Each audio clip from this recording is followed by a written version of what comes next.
श्री शिवाय नमस्तुभ्यम, हर हर महादेव। अगर रविवार के दिन प्रदोष की तिथि आती है तो ऐसे में रवि प्रदोष का योग बनता है और 8 जून 2025 आज मतलब रविवार का दिन है, प्रदोष की तिथि है, तो आज रवि प्रदोष का योग बन रहा है। ऐसे में गुरुजी पंडित प्रदीप मिश्रा जी ने सभी से रविवार की रवि प्रदोष पे एक उपाय करने को कहा है, जो कि इस प्रकार है।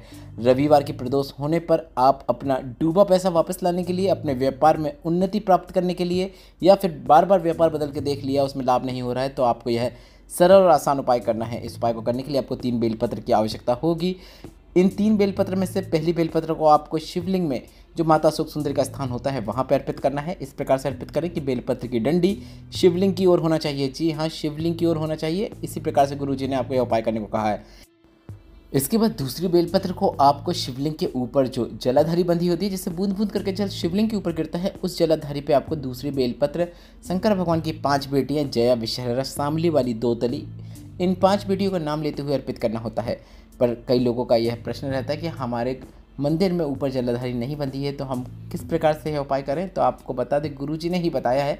शंकर भगवान की 5 बेटियां जया, विषहरा, शामली वाली 2 तली देव, इनका नाम लेते हुए आपको इस दूसरी बेलपत्र को शिवलिंग के ऊपर अर्पित कर देना है, अगर ऊपर जलाधारी नहीं है तो। इसके बाद तीसरी बेलपत्र को आपको शिवलिंग पर स्पर्श कराना है, अर्पित नहीं करना है, इस बात का ध्यान रखें। तीसरी बेलपत्र को आपको शिवलिंग पर स्पर्श कराना है और उस तीसरी बेलपत्र को आपको ले जाकर बेलपत्र के वृक्ष के नीचे कंकर रूपी शंकर पे अर्पित कर देना है। बस इतना ही करना है। कितना ही पैसा क्यों डूबना गया हो, वह ज़रूर वापस आता है। व्यापार अच्छा नहीं चल रहा है, उसमें लाभ जरूर देखने को मिलता है। यह रवि प्रदोष का विशेष उपाय है, जिसे सिर्फ और सिर्फ रवि प्रदोष में अगर एक बार भी कर दिया जाता है तो उसका लाभ आपको निश्चित प्राप्त होता है। आशा करते हैं यह उपाय आप 8 जून रवि प्रदोष की विशेष तिथि में अवश्य करेंगे। बढ़ते हैं दूसरे विशेष उपाय की ओर। गुरुजी ने कहा, अगर आपके जीवन में समस्याएं अधिक मात्रा में हैं और वे समस्याएं समाप्त होने का नाम ही नहीं ले रही है, आपने सबके पास जाकर हाथ फैलाकर देख लिया, सबसे मांग लिया, पर कहीं से आपको कोई निर्णय प्राप्त नहीं हो पाया है, अगर हर तरफ से हार गए हैं, तो एक सरल और आसान उपाय आपको करना है। इस उपाय को करने के बाद आपको किसी और उपाय को करने की आवश्यकता नहीं है।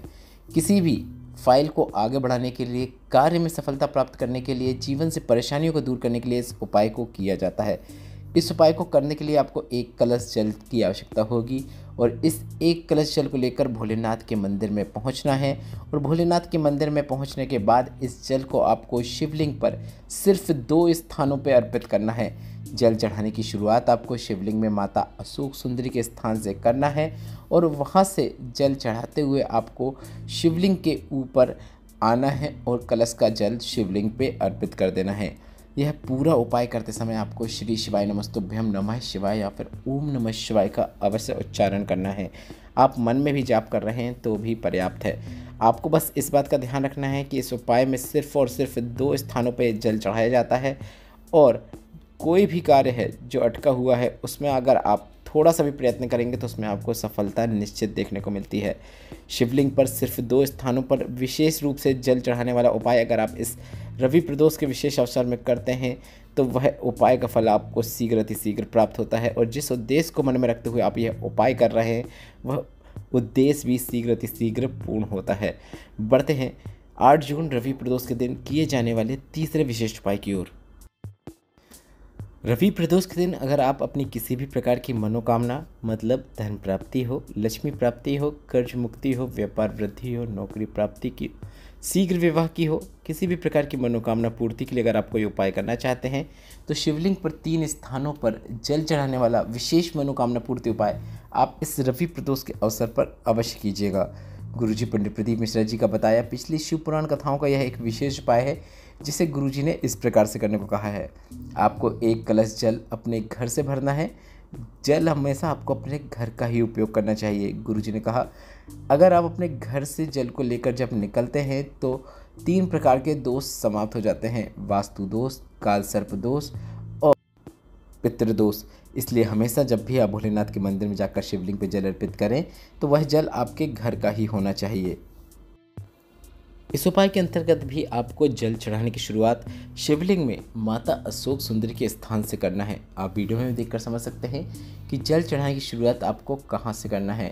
शिवलिंग में माता सुखसुंदी के स्थान पर जल चढ़ाने के बाद आपको माता पार्वती का हस्तकमल शिवलिंग के कटी भाग में आपको जल अर्पित करना है। आप वीडियो में देखकर समझ सकते हैं कि यह उपाय आपको किस प्रकार से करना है।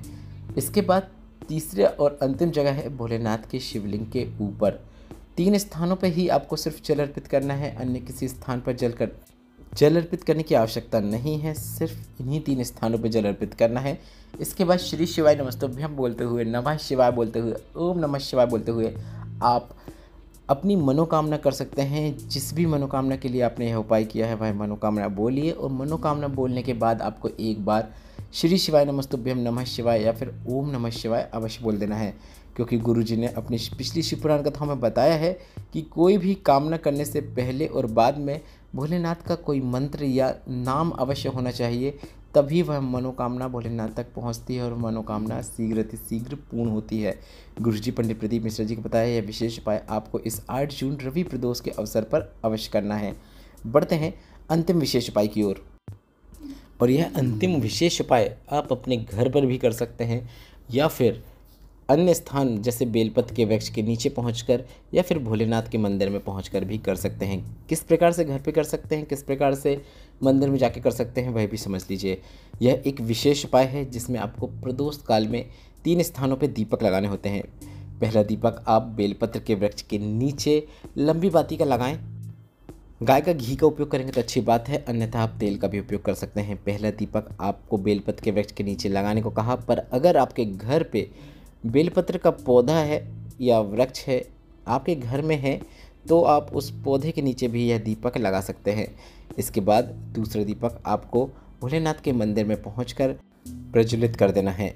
यह दीपक गोल बाती का होगा और इसमें आप घी या तेल का उपयोग जो आपको ठीक लगे वह कर सकते हैं। अब कई लोगों का प्रश्न रहता है कि हमारे घर के मंदिर में भी भोलेनाथ का शिवलिंग है, तो क्या यह दीपक हम हमारे घर के भोलेनाथ के मंदिर में मतलब घर के ही शिवलिंग के समीप प्रज्वलित कर सकते हैं? जी हाँ, बिल्कुल कर सकते हैं। यह दूसरा दीपक अगर आप भोलेनाथ के मंदिर ना जा पाएँ, घर में ही शिवलिंग है, तो यह दूसरा दीपक आप अपने घर पर ही प्रज्वलित कर सकते हैं।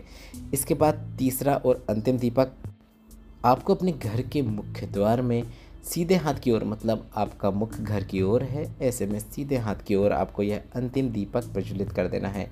इस दीपक में आपको लंबी बाती का उपयोग करना है। घी या तेल का उपयोग आपको जो ठीक लगे वह कर सकते हैं। बस इतना ही करना है। अगर आपने प्रदोष का व्रत किया या नहीं किया, कोई उपाय किया नहीं किया, पर अगर आपने शाम के समय प्रदोष काल में यह 3 दीपक प्रदोष काल में 3 स्थानों पर प्रज्वलित कर दिए हैं, तो आपके जीवन में जितने भी दुख तकलीफ कष्ट चल रहे हैं वह सब दूर हो जाते हैं और आपकी सभी प्रकार की मनोकामनाएं पूर्ण होती हैं, अटके हुए कार्य पूर्ण होते हैं। माता पार्वती और भोलेनाथ का आपको आशीर्वाद प्राप्त होता है। वीडियो से संबंधित प्रश्न आप कमेंट बॉक्स के जरिए पूछ सकते हैं। श्री शिवाय नमस्तुभ्यम। हर हर महादेव।